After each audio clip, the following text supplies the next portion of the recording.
So I presented on mastering data warehousing tips and tricks in Fabric. Mm. So it was a lot of fun.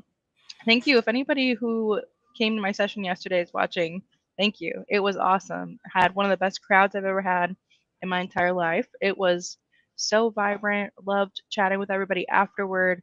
So yeah, anyway, it was just a great time. But we really got to dig into things like collations, how you can preset those on workspaces now, yay.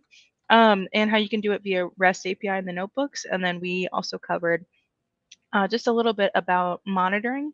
So how do you find long-running queries like across all of your lakehouses and warehouses inside of a workspace?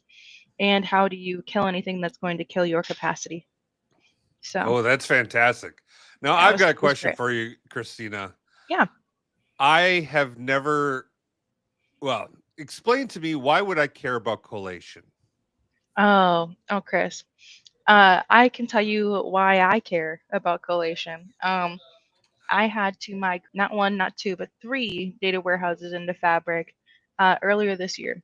Hmm. And when I went to do that, it sounds relatively simple, right? You move the stored procedures, the views.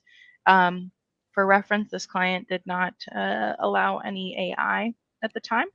Mm. And so we were moving things. As we moved them, it became very apparent that people were creating views and stored procedures in a case insensitive manner. So Mm. their table names, their column names didn't quite line up with reality. And so we spent, I think, 3 weeks of the project just going through finding every single piece of code that had the wrong table reference or column reference. Well, that sounds awful. It was terrible. So I care a lot about it because I never want those 3 weeks again. So, Okay, fair enough.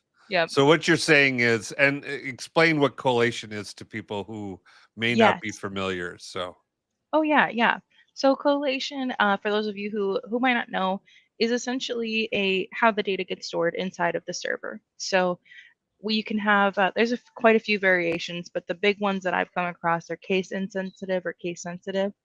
And so what that means is that in the back end, when you are calling queries, it will either confirm that the casing matches or it won't. So that's kind of how that goes. But yeah, it is a big yeah. deal if you're trying to do cross joins. This is where I first ran into it in my career. Yeah, Mm. Andrew's totally right on. But yeah, Yeah. it's something It where only hopefully you matters never till have it to matters, care. or it doesn't matter till it Yeah. matters, and then it really matters, right?